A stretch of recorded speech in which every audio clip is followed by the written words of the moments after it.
नमस्कार दोस्तों, आप देख रहे हैं घुमक्कड़ lady the non stop traveller. मैं हूं रेणु शुक्ला। तो दोस्तों, वादे के मुताबिक एक बार मैं फिर आ चुकी हूं राम मंदिर। तो श्री राम मंदिर में हमने पहले भगवान के दर्शन किए। आज हम इस उद्यान की सैर करेंगे। तो दोस्तों, आइए चलते हैं श्री राम मंदिर के उद्यान में। तो दोस्तों, जैसे ही हम मुख्य द्वार से अंदर मंदिर की ओर जाते हैं, उस दूरी में आपको दोनों साइड अशोक के पेड़, क्यारियों में लगे हुए फूल हमेशा दिखाई देते हैं। ये सुंदर सुंदर फूल मन को आनंदित करते हैं। इस प्रांगण में एक साइड फूलों के साथ साथ बच्चों के झूले, एक बड़ा सा स्टेज, ये सब चीजें हैं। दूसरी साइड यहाँ पे बड़े बड़े वृक्ष, जिसमें पीपल के, बरगद के, आम के, और पीछे साइड जाएंगे तो नारियल के बड़े से पेड़ मिलेंगे जिसमें फल भी लगते हैं। और इस मंदिर की एक विशेषता और भी है, यहाँ जो भगवान के लिए पूजा अर्चना के लिए फूल चढ़ाए जाते हैं वो भी इसी बगीचे के होते हैं। जी हाँ दोस्तों, गुलाब के फूल हों चाहे गुड़हल के फूल हों, बहुत सारे ऐसे फूल हैं जो आपको 12 महीने यहाँ पर देखने को मिल सकते हैं। दोस्तों, यहाँ की हरियाली, सुंदरता देखकर हम सबको भी अपने जीवन में पेड़ पौधे ज़रूर लगाने चाहिए। तो दोस्तों, आइए हम उद्यान के साथ साथ यहाँ आने वाले भक्तजनों से उनके विचार भी जानते हैं। जय श्री राम। आप कब से राम मंदिर आती हैं और आपके क्या अनुभव है? मेरा तो इस मंदिर से बहुत ही पुराना रिश्ता है। मतलब मैं इतनी छोटी थी, यहाँ सामने ही BHEL के जो क्वार्टर्स हैं यहाँ पर ही रहते थे हम लोग। तो इस मंदिर में आना हमारा बहुत अक्सर हुआ करता था। मतलब यहाँ से जो 3-4 लाइन आगे देखो तो हमारा घर दिखता था। तो हम लोग बच्चे यहाँ दौड़ दौड़ के आ जाते। पहले ये गार्डन ऐसा नहीं था, इतना सुंदर नहीं था। अभी ये बहुत सुंदर बन चुका है यहाँ पे। और राम मंदिर का मतलब हमारे लिए मंदिर ही यही था। जी जी। बाद में गणेश मंदिर और ये सब बाकी मंदिर बाद में बने, सबसे पहला मंदिर। तो बहुत अच्छा लगता है यहाँ पर आकर जी। और अब तो हमारे बच्चे हैं तो ये लोग भी बाहर से आते हैं तो यहाँ दर्शन के लिए ज़रूर आते हैं कि यहाँ लोग बहुत अच्छा लगता है। क्योंकि मंदिर ही नहीं है सिर्फ ये एक ऐसी जगह है जहाँ पर एक मतलब पूरा जो प्राकृतिक सौंदर्य के साथ में हम महसूस कर पाते हैं उस ईश्वर को। जी जी। यहाँ पे बहुत शांति है और मैं बहुत मानती हूँ भगवान राम को जी। तो मेरे लिए तो ये अध्यात्म का बहुत बड़ा केंद्र है। अभी हम लोगों ने 2 साल पहले यहाँ पर पूरी दुर्गा सप्तशती की थी। अच्छा। हाँ, हमारी पूरी ग्रुप ने। अच्छा। तो मुझे याद है हम लोगों ने यहाँ पर ही किया था, काफ़ी लोग थे हम लोग। तो वो एक दिव्य अनुभव वो भी है इसके साथ में, इस मंदिर के साथ में मेरा। तो मुझे तो बहुत अच्छा लगता है यहाँ पे आना, और मेरी वो बचपन याद आता है मुझे यहाँ आने के बाद। बिल्कुल। तो इसलिए आपके तो अनुभव बहुत सुंदर हैं, मतलब जी जी जी। और यादें कितनी अच्छी हैं। जी जी। अभी आप भोपाल में। एक बात है कि जैसे हम बहुत दूर दूर जाते हैं यात्रा करके मंदिरों का दर्शन करने के लिए, तो मैं कहूँगी कि भोपाल में बहुत सारे ऐसे जो नई कॉलोनीज़ बन गई, बाहर के लोग आ गए हैं। तो ये आपके चैनल के माध्यम से एक बहुत अच्छा एक मिला है लोगों को कि ये जाने कि यहाँ पे भोपाल में कितने अच्छे मंदिर हैं जी। और भेल क्षेत्र में बहुत सुंदर और बहुत खूबसूरत मंदिर हैं जी। ओके जी जी। आपका बहुत बहुत धन्यवाद। आपका बहुत बहुत धन्यवाद। दोस्तों, यहाँ पर बहुत सारे औषधि पौधे भी लगे हैं जिनकी जानकारी हम निपेंद्र जी से लेते हैं। नमस्कार निपेंद्र जी। तो फिर आज हम वाटिका में घूमेंगे और आप इसके बारे में हमें बताएंगे। औषधि पौधे जितने भी हैं आप उनके सब के बारे में बताइए हमें। आज का विषय अपना औषधि पौधों की जानकारी का है। अब एक एक करके अपन औषधि पौधों की जानकारी के आपको देंगे। ये अशोक वाटिका से लाए हुए पौधे हैं जो श्रीलंका में अशोक वाटिका में लगे हुए थे, उन्हीं से तैयार किए हुए हैं। और इन पौधों की खासियत ये है कि इसके पत्ते जब निकलते हैं तो ताम्र कलर के होते हैं। इस पर लाल रंग का फूल आता है और इनके नीचे बैठने से शोक कम होता है। जिस तरह कि अशोक का नाम से ही आपको विदित है कि जिसके सानिध्य में रहने से शोक कम हो, और इसलिए ही रावण एक विद्वान था और रावण ने सीता को भी उनके शोक को कम करने के लिए ही अशोक वाटिका में रखा था। ये इलायची के पौधे हैं जिसका औषधि उपयोग भी है और हमारे घरेलू उपयोग में भी इसका उपयोग आता है। क्या कहते हैं इस पौधे को? ये कमरक का पौधा है और ये कमरक का फल है। अच्छा, नीचे भी बहुत सारे लगे। हाँ, ये बहुत ही लो कैलोरी होता है और विटामिन सी से भरपूर होता है। अच्छा, इसे कोई भी खा सकता है? हाँ, इसे कोई भी खा सकता है और ख़ास तौर से ये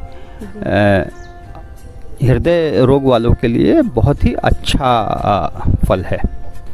दूसरा पौधा ये पत्थर चटे का, जिसको बर्बेरिस वल्गेरिस नाम के होम्योपैथिक मेडिसिन जो है,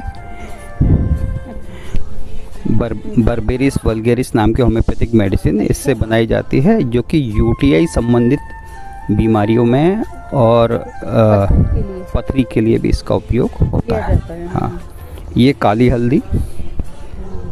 काली हल्दी और पीली हल्दी के मिश्रण से होम्योपैथिक की एक मेडिसिन हाइड्रोस्टिस वो बनाई जाती है, जिसका कि उपयोग हमारी पेट संबंधी बीमारियां जो भी होती हैं और जहां भी हमारे इन्फ्लेमेटरी डिसीज़ेस जो होती हैं उसके उपयोग में होती है, और जहां पर कि हमें ऐसा लगता है कि यहाँ इन्फेक्शन होने की संभावना है हमारे शरीर में, उस तरह की बीमारियों को भी ठीक करता है। हाँ, हल्दी तो वैसे ही एंटीसेप्टिक होती है। हाँ, हल्दी तो एंटीसेप्टिक वैसे भी होती है। ये अड़ूसे का पौधा है। अड़ूसा। हाँ, इसका उपयोग जो है जितने भी प्रकार के कफ सिरप होते हैं, अच्छा, ये उसके लिए इसका उपयोग। एलोपैथिक में भी डाला जाता है? ये एलोपैथिक में भी डलता है और होम्योपैथिक में भी डलता है। अच्छा। जी। उसके बाद आप इस पौधे पे आ जाएं। ये है गूगल का पौधा। आपने गूगल के गोंद के बारे में तो सुना होगा। तो ये गूगल का, और इसका जो गोंद निकलता है वो बहुत ही सुगंधित होता है, और जो अगरबत्ती और धूप बत्तियाँ जो बनाई जाती हैं गूगल की, वो इसी के गोंद से बनाई जाती हैं। हाँ, हमने तो अक्सर इसी में देखा है कि ये माल कंगनी का पौधा है। इसमें छोटे छोटे फल लगते हैं, लगभग मूंग की दाल के बीज के बराबर। हाँ, और इसका ब्रेन संबंधित जितने भी डिसीज़ेस होती हैं उसमें काम होता है इसका। और इसका जो ऑयल होता है वो जिसको लकवा मार जाता है उससे मालिश करने से उसमें इम्प्रूवमेंट बहुत जल्दी होता है। ये जो बेल देख रहे हैं ये गुड़मार की बेल है, और इसका एक पत्ता भी हम खा लें तो कुछ समय के लिए हमारी जीभ जो है स्वादहीन हो जाती है। और गुड़मार का जो उपयोग है ये डायबिटीज़ संबंधित बीमारियों में किया जाता है। अच्छा, एक बार आपने मुझे खिलाया था और मुझे मीठा स्वाद कुछ भी नहीं मिला था। हाँ, तकरीबन 1-1.5 घंटे से, काफ़ी समय पहले की बात है, और आपने मुझे खिलाया था, मुझे अच्छे से याद है। अब ये अगला पौधा जो है, इसकी खूबसूरती ये है कि इसके पत्ते जो हैं सीढ़ीनुमा होते हैं। अच्छा, ये गोलाई में है? हाँ, ये सीढ़ीनुमा पत्ते होते हैं। इसको आज बहुत प्रचलन में है। ये इंसुलिन का प्लांट कहा जाता है। अच्छा। हाँ, इसका भी आयुर्वेदिक महत्व? इसका भी आयुर्वेदिक महत्व है। ये रामफल का पौधा, और इसका फल और फूल दोनों ही सीताफल से मिलते जुलते होते हैं। शायद ये फल भी लगा है क्या? ये पुराना फल हो चुका है? हाँ, ये फल पुराना हो चुका है, सूख चुका है। ये सीताफल जैसा ही है? हाँ, सीताफल जैसा ही है, लेकिन इसमें सीताफल के जैसे जो मिठास कम होता है। ये इसका फूल भी सीताफल जैसा है? हाँ, फूल बिल्कुल सीताफल जैसा ही होता है, उसी प्रजाति का होता है। मीठा कम होता है लेकिन औषधि गुण ज़्यादा होते हैं इसमें। ये लक्ष्मण फल का पेड़ है, और इसमें फल आने का समय तो खैर 10 साल है। अच्छा। और इसका फल भी सीताफल से जैसा होता है, लेकिन ये खट्टा होता है, और कैंसर में इसके फल का उपयोग आयुर्वेद में माना गया है। जिस पे सफ़ेद रंग का फूल लगा हुआ है और ये लंबे पत्ते होते हैं नाव के आकार के। अच्छा। हाँ, ये कालमेघ का पौधा है और बुखार से संबंधित जितनी भी आयुर्वेदिक हो गई, एलोपैथिक में कुनैन जो है वो इसी से बनता है, कुनैन का पेड़ कहा जाता है। होम्योपैथिक में क्यू सॉल्यूशन नाम की एक मेडिसिन होती है, वो इससे बनाई जाती है, क्यू सॉल्यूशन और कालमेघ, और ये एंटी डायबिटिक भी होता है। ये जो बारीक बारीक पत्तियों वाला पौधा देख रहे हैं, ये शतावर का पौधा है। हाँ, स्त्री संबंधित बीमारियों में इसका उपयोग किया जाता है, यूट्रस संबंधी बीमारियों में इसका उपयोग होता है। ये पीले फूल जो दिख रहे हैं छोटे छोटे, ये अकरकरा का पौधा है। जितने भी आयुर्वेदिक दंत मंजन जो बनाए जाते हैं उसमें अकरकरा का उपयोग होता है। नारियल का जो ऊपर का हिस्सा है, हाँ, नारियल के छिलके यहाँ पर जमीन में पोरोसिटी के लिए डाले गए। अच्छा। जिससे कि पौधों की जड़ को फैलने का पर्याप्त मौका मिले। मतलब ये खाद का उपयोग करते हैं, हाँ। इसको अंदर दबा देते होंगे। जी। ये बहुत अच्छी चीज़ है, मतलब हम कोई चीज़ को वेस्ट नहीं कर रहे हैं। अभी बहुत प्रचलन में है और अभी इसका महत्व जो है बहुत बताया गया है। एवोकाडो का प्लांट है ये। एवोकाडो। और ये इंडियन एटमॉस्फेयर के अंदर इसकी ग्रोथ बहुत अच्छी है और इसमें फल भी अच्छे आते हैं। ये शायद एक दो जगह और भी लगा हुआ है। हाँ, और भी लगा हुआ है। कैंसर में शायद खाने कैंसर, हाँ, कैंसर, हाँ, वैसे भी बहुत अच्छा होता है। इसमें कैल्शियम की जो मात्रा है वो प्रचुर होती है। कैंसर, हाँ, कैंसर हॉस्पिटल में भी ये रिकमेंड किया जाता है। दोस्तों, आप क्या जानते हैं, सिंदूर का पेड़ भी होता है जिसका उपयोग हम सिंदूर लगाने में, हम महिलाएं बहुत उपयोग करती हैं सिंदूर लगाने के लिए। भगवान जी को चढ़ाया जाता है और हनुमान जी का भी श्रृंगार होता है, वो एक पेड़ से मिलता है हमें। तो आइए देखते हैं उस पेड़ को। बताइए। ये जो आप पेड़ सामने देख रहे हैं, ये पेड़ सिंदूर का पेड़ है।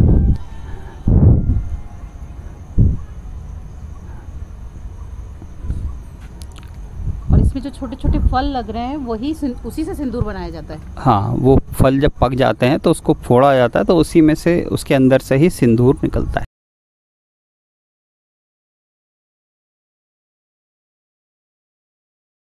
आपको प्लांट दिख रहा है, इसको आपने बहुत देखा तो होगा। इसका नाम है नागर मोथा और इसका जो कंद है वो पेट संबंधित बीमारियों में काम में आता है। और इसके बारे में तो आप सब लोग जानते ही होंगे। इसका उपयोग बहुत किया जाता है। इसका उपयोग कफ, पित्त और वात को संतुलित करने में किया जाता है। इससे एक होम्योपैथिक मेडिसिन बनती है, टाइनास्फोरा कार्डिफोलियम।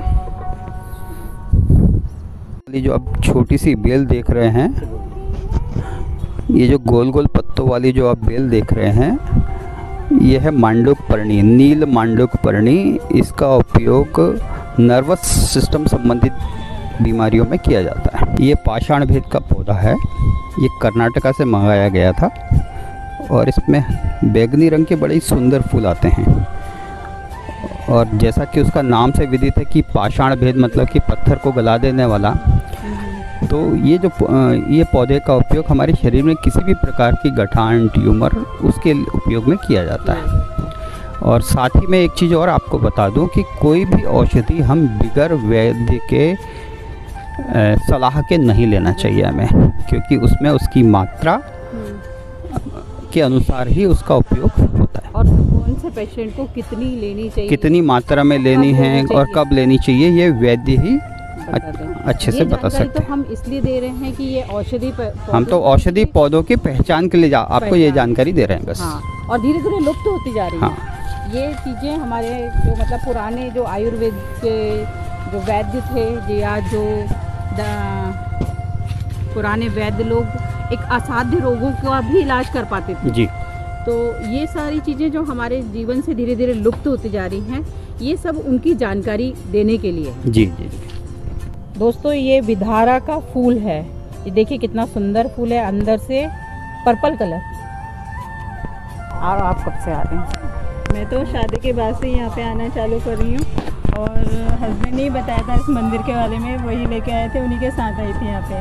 बहुत अच्छा मंदिर है, यहाँ पे आके बहुत अच्छा लगता है। यहाँ पे बैठो, बहुत शांति अनुभव होती है, बहुत अच्छा दिव्य वातावरण है यहाँ का।